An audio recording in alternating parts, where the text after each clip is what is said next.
I had up to 23 symptoms, just a bizarre constellation of symptoms. I wasn't able to sleep. I can't even explain how torturous it was. Wow. And I would go to the doctor and she would run tests and say, well, these are normal. At that time, I knew something had happened. And the Wow. only thing that was different was having had these COVID vaccines. Welcome to the Medical Trauma Support Podcast, where we come together to bring more humanity into healthcare. I'm your host, Sarah Stasica. Hello, everyone, and welcome back to the Medical Trauma Support Podcast. Today, I have Pam with me. Hi, Pam. Hi. So Pam and I were introduced through a patient advocacy organization, and she was interested in coming in and sharing her story and her journey from a very challenging time. So Pam, I will bring it to you just to start sharing a little bit about your story. Sure.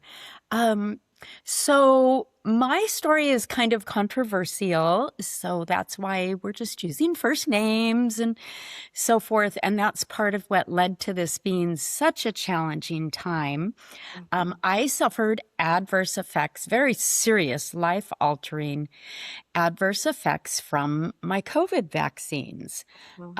You would think I would have not gone for a second, third, and fourth after reacting to the first, but I was following the advice of my doctors.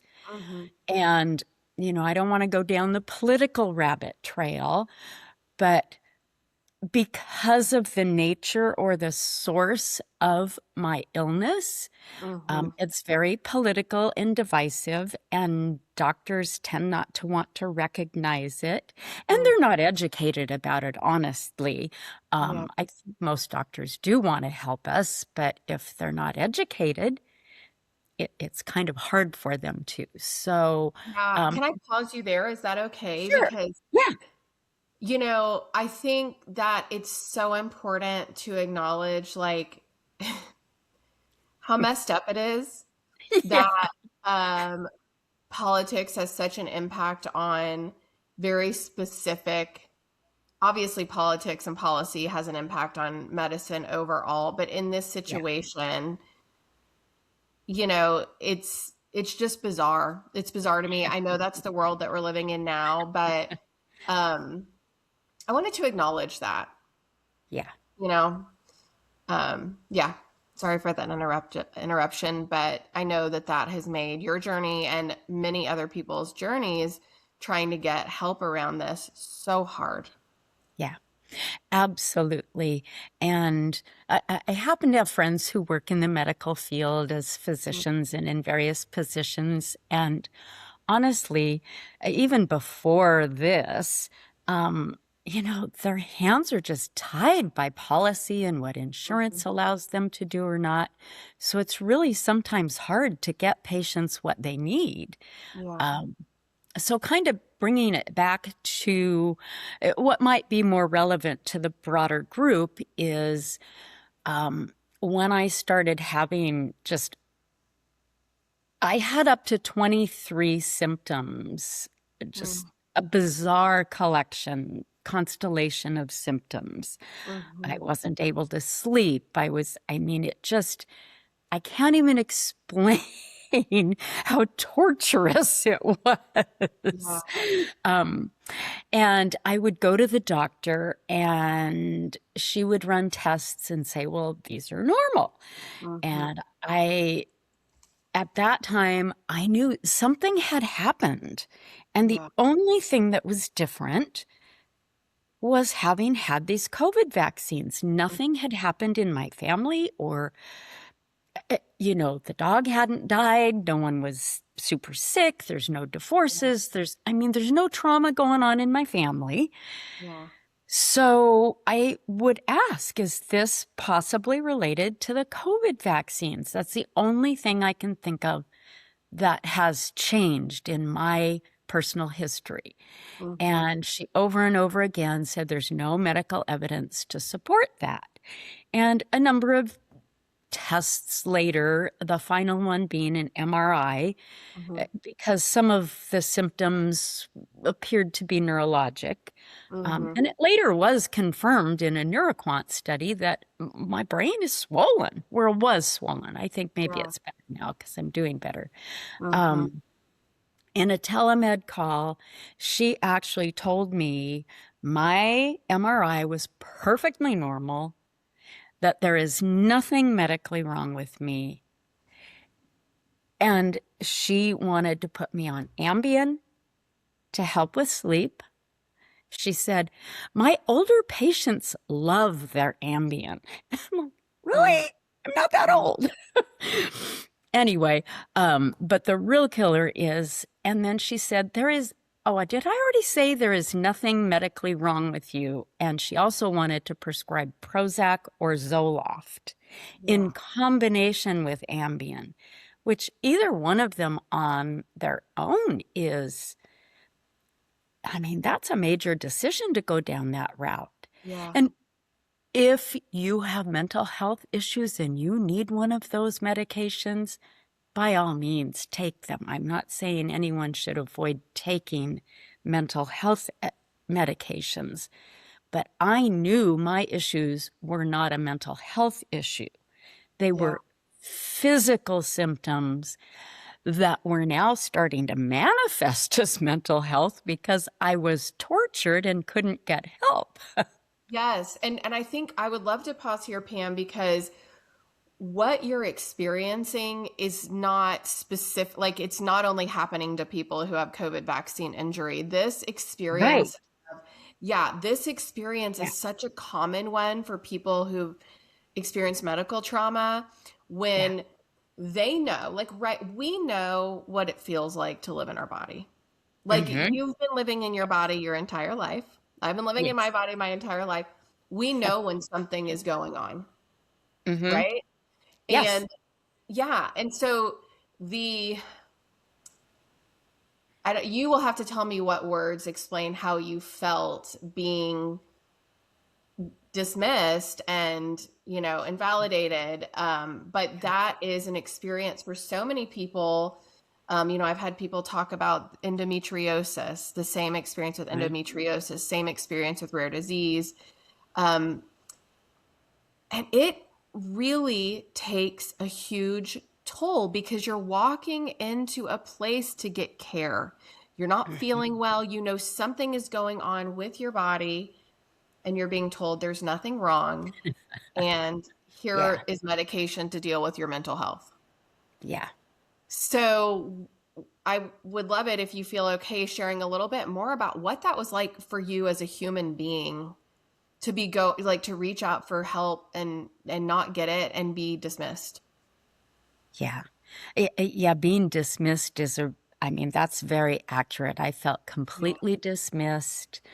Um, I actually wondered, well, is there actually something wrong with me? But I knew there wasn't. Yeah. I knew there wasn't. Yes. Um, and there's a level of frustration and almost a hopelessness, like, now where do I go?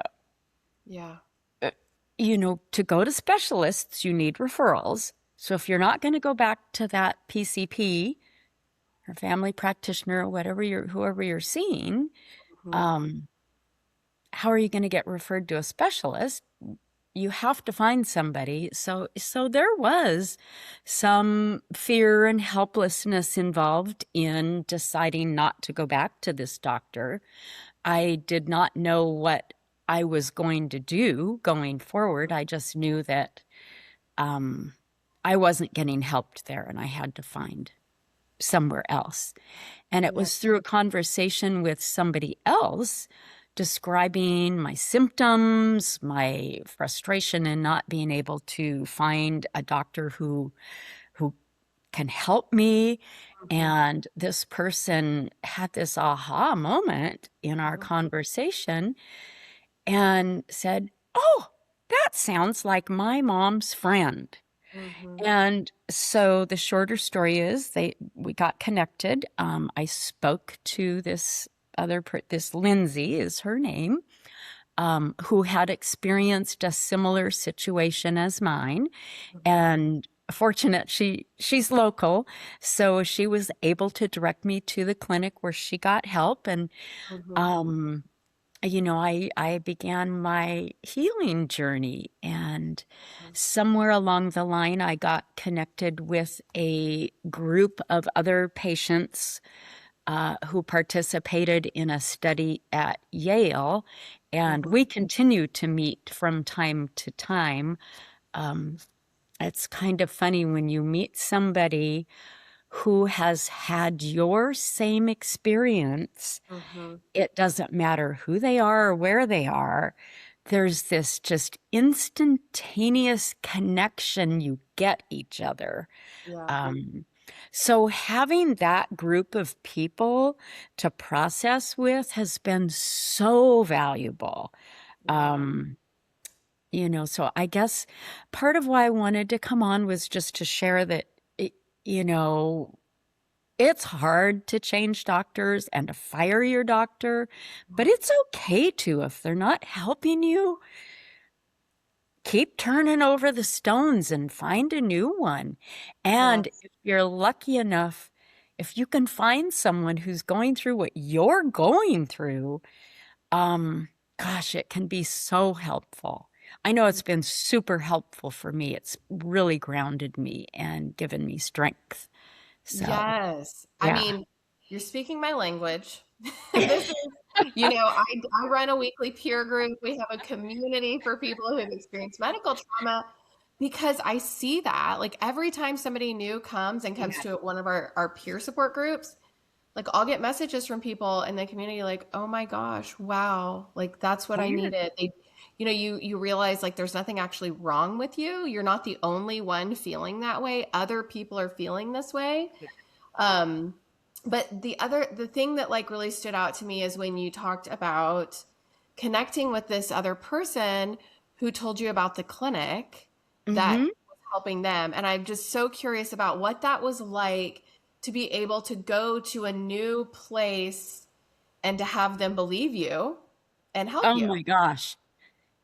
It was it was so incredible. It just gave me so much hope. Yes. I mean, having that conversation with this doctor who understood what was happening to me. Oh. I mean, it's got me a little teary-eyed even. I mean, and when I told her what this other doctor had said to me, Mhm. she just said in no uncertain terms, that is medical gaslighting. That Mm. is unacceptable. I'm sorry you had to experience that. Oh. Yeah, Oh. it's like Yeah. so validating. Yes. Yeah, Yes. yeah, And so, yeah, yeah, like you said, hope, so hopeful yeah, to be met by another human who yeah, sees your humanity and says, I am so sorry for what you've been through.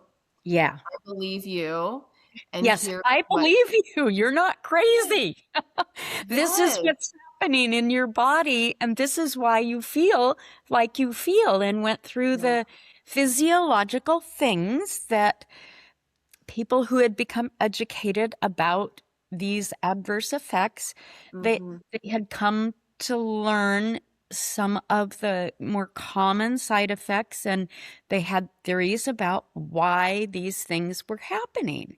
Hmm. Um, yeah, so oh, it was so hopeful.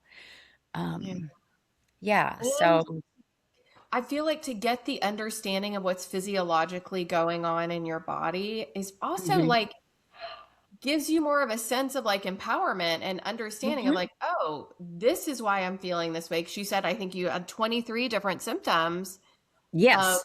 that had come from this vaccine injury. Yes. Some of them extremely bizarre. There was a period of time where I had like an electrical charge going up and down the back of my neck Yeah. at it usually only happened early in the morning, and it didn't happen every day. It was very, very bizarre. I mean, so it wasn't even just an unusual constellation of seemingly unrelated symptoms, but there were Mhm. some really weird ones too. Yeah. Um, like facial neuropathy, which I still have to this day. It Mhm. has improved. Yeah, just all kinds of weird stuff that Yeah. I'd never, ever in my life before had is the other thing. I mean, Yeah. Well, and I'm just thinking about just the two things that you shared. What I think is a really normal reaction to all of a sudden having these electrical feelings going up and down your neck is going to be fear of yeah, what is what is happening. going on? This is so Yes. weird. Yeah. And then going and trying to get medical help, Yeah, and not being believed or, having the experience of medical gaslighting when you're yeah. scared and don't know what's happening versus that experience of going to somebody who's like, wow, I believe you. This is Hmm. what's happening. This is why you're having it. Wow, that's so powerful. Yeah. I ran into someone that I've known for, I don't know, 30, 35 years. We used to be really close. He's actually a neighbor of ours. We just don't see him anymore much. And we were chatting and he was asking how I'd been doing. And he knows I have had some struggles with my health. And, Hmm. I told him, I said, you know, if someone I didn't know well, this is just how bizarre it is. If someone I didn't know well told me all the things that I have been experiencing, I'm Mm, not going to roll my eyes and think, that sounds a little far-fetched. But yeah, truth is stranger than fiction. yeah. Um, and he was a safe person to share that with because of Hmm. our relationship. I knew he was a safe person to share that with. Uh, Hmm. he knows me well enough that I wouldn't make up stuff like that. Yeah, Um, but what's interesting, Pam, is I had a conversation. I'll have another podcast episode coming out with someone else who had a COVID vaccine injury, who okay. was in the medical field and had been. Oh, yes. And so the experience you share of your neighbor who knew you and you're telling them all these things and they believed you and was like, wow, that Mhm. was a lot, right? Well, this person had people who'd been in their life for a long time and they didn't Yeah. believe him. Yeah. So that Yeah. is another piece to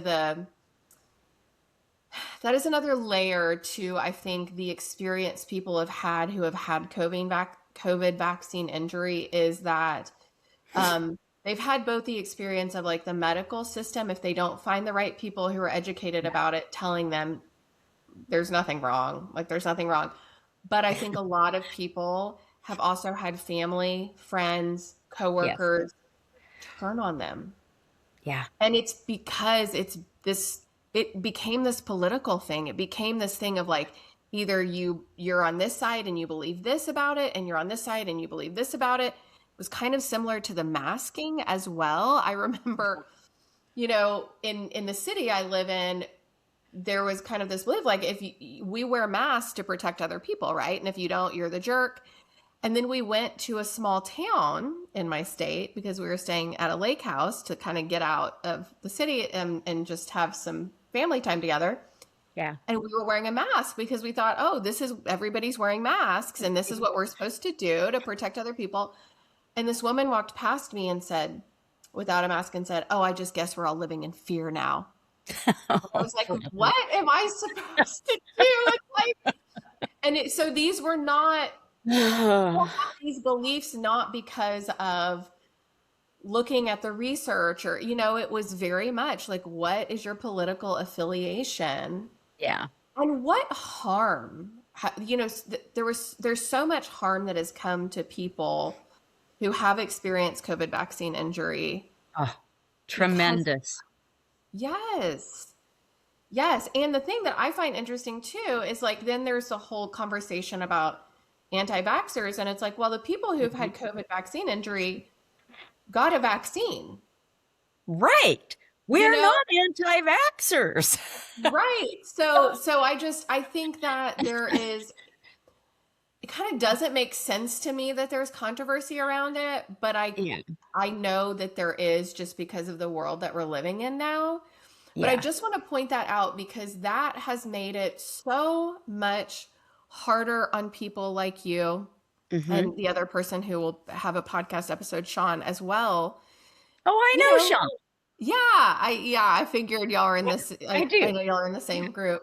Yeah. Um, so it's like it just has it that has made it so much harder for people to come forward and even talk about and say, "Hey, this happened to me," to Oh, get it medical is. care, to be supported by family and friends. You know, it's just horrible. Yeah. I have some people who they know I'm having and have had really hard health issues Hmm. and that they're weird, but they have a really hard time connecting the two dots Mm, between the COVID vaccine and what's going on with me. yeah. They, um, yeah. I had a medical technician doing an ultrasound a while back who lost a friend, a 25-year friendship. This Mm, tech had a job she loved at a major hospital in our area, and she went through her own reasoning and decided she felt she didn't think it was a good idea to get the vaccine. mhm, And she ended up having to quit her job at this hospital when they mandated vaccines. And she called her best friend to tell her. And her best friend said, "Well, what are you going to do now?" And they haven't spoke since. Isn't that Oh, the saddest thing? I yeah. mean, that this issue has caused this divide. But Yeah. that's not really the subject of our podcast. I mean, it is related. Yeah. Um, yeah, it's just Yeah. in many senses, you can find yourself with people not believing what's going on with you, Mhm. thinking you've lost your marbles, or, you're Yeah. just getting older and can't deal with things as well or something. Yeah. You know, I, I, I think it's a challenge no matter what the source is. And for us COVID vaccine injured folks, we just have that little added twist of the political divisiveness. Yeah. And it's not little, it's a big thing. It But, is. we have that on top of the huge issue that so many people across so many conditions are dealing with trying to find medical help. Yes. Yes. And then the thing that I was also curious about is what was the experience at the clinic? Are there multiple specialists at the clinic? No. No, it's a really small clinic in a relatively small town. Um, and I don't know, there's maybe 4 or 5 doctors there. This is a naturopathic clinic. Mhm, It's not an MD clinic. mhm, Each of the naturopaths is a separate practice. mhm. Um, and I will tell you that doctor helped me more than all the others put together. Yeah. I feel like So she saved my life. that's amazing. Yeah. Yeah. Yeah. Wow. And so is this just like kind of this is where you'll go and you can get care from this person just ongoing for the rest of your life? I can. She doesn't take any insurance, Mm, and she's really expensive, but yeah. we kind of live in a pay or die medical system. Yeah. So you pay or you're sick. But I do have another naturopath who I've seen who for more general issues. And I have a doctor up at our local hospital who I've established a relationship because sometimes you just need to be able to call the nurse at the doctor's office, or, Yeah. if you've hurt something or you just have an illness and you need help. And at least at the naturopath clinics around here, they don't have a nurse you can talk to. You can't necessarily just call and get something done over the phone.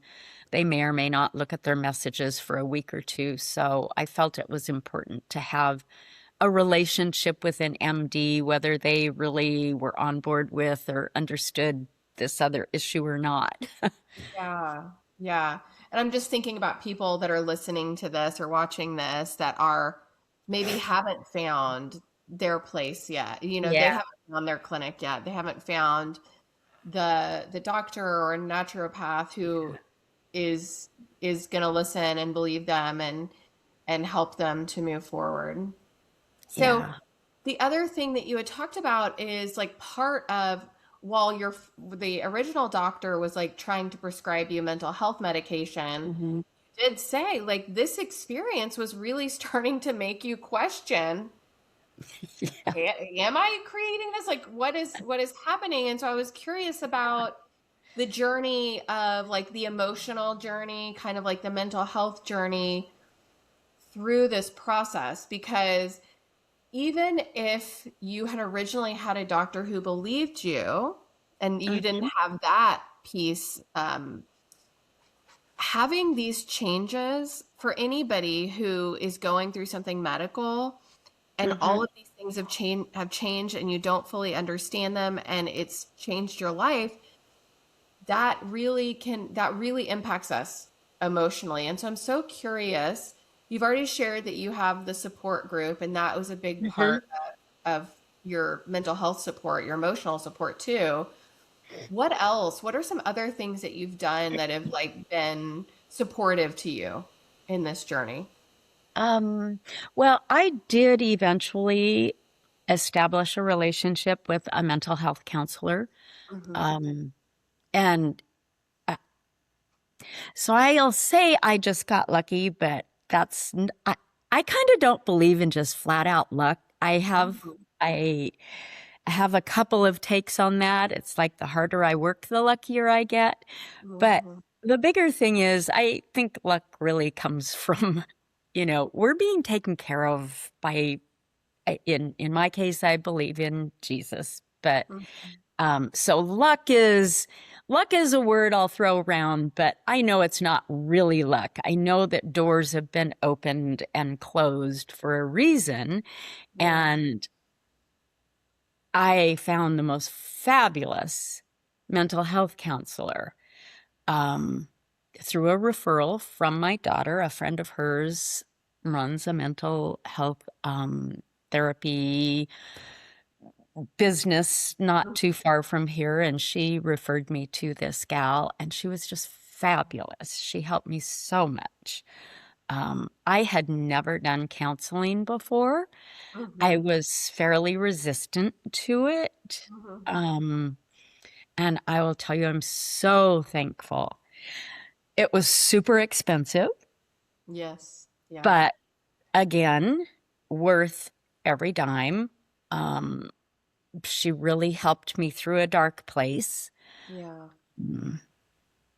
Honestly, there was a time I thought maybe I was just dying, Yeah. and there were some times where it was so torturous, I kind of thought, I just don't want to do this anymore. Um, yeah.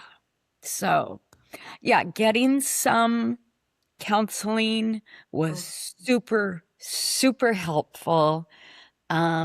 I did at another point decide to find some counseling. I thought, well, maybe I could benefit with doing some more of this. And I ended up with just this guy who was totally worthless. My last visit with him, he was texting. And even after I called him on it, I said, "Hey, are you texting?"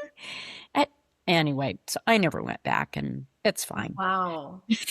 So, Wow. again, in the same vein, if you've got someone who's not helping them, walk out, slam the door. Yes, because you've just given you have two examples of going somewhere and not being treated right. Not being treated like a Exactly. human, right? Like a human who's coming in and needs help. And then being able to like find somebody who gives like the opposite experience, somebody who's like, yes, I see you, I hear you, let me help you. You've had it Yeah. both with like the medical clinic and the therapy. And so, Yes. yes, what a clear message of if you go Yes. into a place and it's not right for you and you're not being treated well, find another place because both times you did that, you found wonderful help. Yes.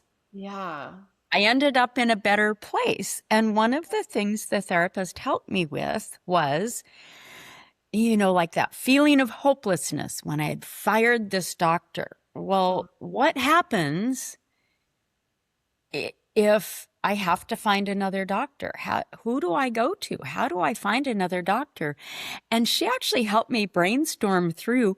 I know so many people who can direct me to medical help. yeah. Friends who are either doctors or nurses or managers of medical clinics Mm, or whose relative has gone through this, that, or the other.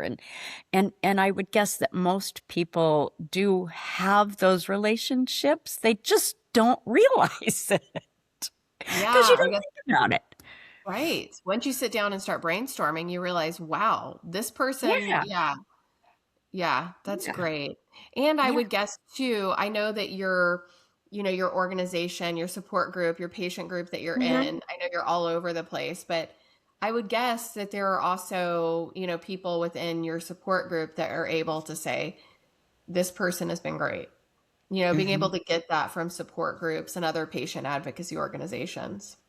Yeah, we're so geographically spread out. I'm not sure that that's really been helpful. Like, I'm Yeah. probably not going to travel to Mass General is the Yeah. hospital, or, to Hopkins in Baltimore or to Yale or down to, you know, Stanford. I'm probably not going to do that or go to the Mayo Clinic in Minnesota. What has really been helpful, besides the shared experience, is we're far enough into this now that people have found success and not found success with a variety of treatments.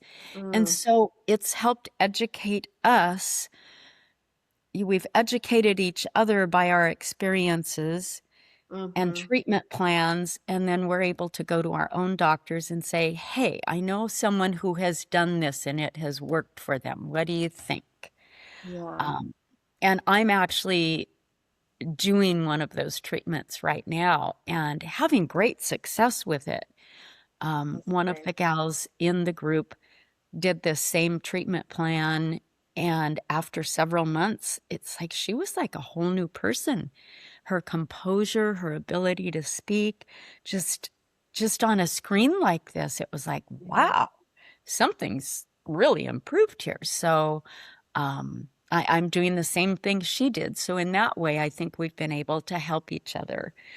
Um, yeah. Yeah, that's amazing. One thing that I was thinking about, and when you and I spoke, we talked about this was there's a book that I've just started by James Jackson. He goes by Jim Jackson, and he wrote Okay. one about Through the Fog, and it was specific to long COVID. And you were Mm-hmm. saying that there's some overlap, but then Mm-hmm. there are things that are different. What I was wondering if you would want to tell the audience a little bit about is you were sharing that the COVID vaccine injury and long COVID do have some overlap in symptoms, but that Mm-hmm. there are things that are different.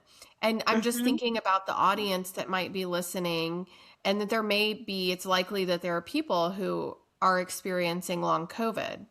And so I was Mm-hmm. curious if you would share a little bit about what some of the similar symptoms are that are overlapping between the two. Okay. I know one of my daughters thinks she has long COVID and she had never had a vaccine. So if that is what she's experiencing, Mm-hmm. it's definitely not from the vaccine. And Mm-hmm. they did have COVID go through their family a couple different times. Insomnia, fatigue. Mm-hmm. Um, at least with my daughter, her and one of her kids are experiencing, they're getting sick more. They're not Mm-hmm. able, it's like they're just not able to fight things off like they used to be. Yeah. But the fatigue and the insomnia for sure is one. And mind you, I am not an expert. I'm, not a researcher or a Mhm. doctor, but my understanding is that the vaccine injury adverse side effects tend to be more neurological, Mhm. and long COVID seems to be more constitutional, if that makes Mhm. sense, even though the actual symptoms, the way it presents, like with insomnia and fatigue, there's that overlap there and Mhm. brain fog. Um, Yeah. yeah. So Yeah. there's not a black line. There's a big gray area where there's an overlap in symptoms. Yeah, and some of those symptoms also I think are common in other chronic illnesses too. The Yes. yeah, sleep disturbances. Yeah. Yeah, so and then I was curious when you talked about how your doctor shared some of the physiological things that were happening. Was it a lot of nervous system inflammation from the vaccine? The theory was that I don't know if it's the spike protein or the spike Mhm. antibodies, that Yeah. um, they were causing inflammation and neurological issues. And it's still just a theory. I don't think anyone has actually proven that. Mhm. Um, But having had a neuroquant study and the results showing that my brain was in fact inflamed and Mhm. mostly on the right side, and my symptoms, Mhm. my like the neuropathy and joint pain and stuff, also tend to be on my right side. How interesting. Almost like if you have a stroke, it typically hits you on one side. Yeah. But I haven't had. I've had one, two, three MRIs. I don't have any strokes, Mhm. thankfully. Yeah. um, yeah, so there is some overlap, and I know long COVID patients experienced the same level of gaslighting and dismissal as those of us with the vaccine. And through patient advocacy, they were able to somehow move forward. And maybe it's just there's larger numbers and it wasn't attached to the vaccine. So Yeah. maybe it's more acceptable. I'm not sure why, but they were able to actually get long COVID recognized as an actual medical condition with an ICD billing code. Mhm. And hopefully we'll be able to benefit from each other. Yeah, hopefully. I thank you so much for sharing all of this and sharing your story. And I feel like most people who are here on the podcast are doing it not for themselves, but for other people, Hmm. to let other people know I've been in this really dark, hard place, and here are the things that have helped me. And so I just really appreciate you doing that. And I also wanted to ask you if there was something that you wanted to make sure that the audience was able to take away from this, like something really important you really want to make sure that they get from this. Yeah, well, I think you said it earlier in the podcast. Nobody knows your body like you do. Yeah. You've lived in your body your whole life. You know how it behaves, you know how it feels, Mhm. and Yeah. you know when something isn't right. Yeah. So if your doctor's not listening to you, if your doctor's not helping you, if you're being gaslit and told it's all in your head, just as scary as it is, move on. Just Yeah. fire that doctor and find a new one. Yeah. Yeah. That's beautiful. I second that. That's so important. It's so important it's basically trusting yourself, knowing that you know that something has changed and Yeah. finding a doctor or a healthcare professional that believes you so you can move forward with getting the treatment that you need. Yeah. And then I wanted to ask if somebody was looking for support, like maybe somebody heard this conversation and they are wanting to find support because they have had a COVID vaccine injury. I didn't know if you had any recommendations for them. Um, If somebody wanted to contact me, I did create a new email just for that sort of thing since I'm becoming more involved in this advocacy. And it is pcvs562021@gmail.com. Okay, great. And what I'll do is I'll also put that in the show notes. So if somebody is listening to this and is like, wow, that sounds so much like my experience, but they haven't been able to find the support and the care, I think that would be great for them to be able to reach out to you and maybe become a part of your patient advocacy group too and get that extra support. So yeah, that group has been so helpful. That's amazing. Thank you so much for being here and like sharing your story and your time. Of course, I'm happy to. I just hope it helps somebody else. Yeah, I think it will. Thank you so much for being here and for caring about bringing more humanity into healthcare. And if this conversation meant something to you, please share it so more people know they're not alone in their medical experiences. You can find resources, education, and our peer support community at medicaltraumasupport.com. And if you enjoyed this episode, please follow, subscribe, and leave a review. It really helps more people find this podcast. Take care of yourself, and I'll see you next time.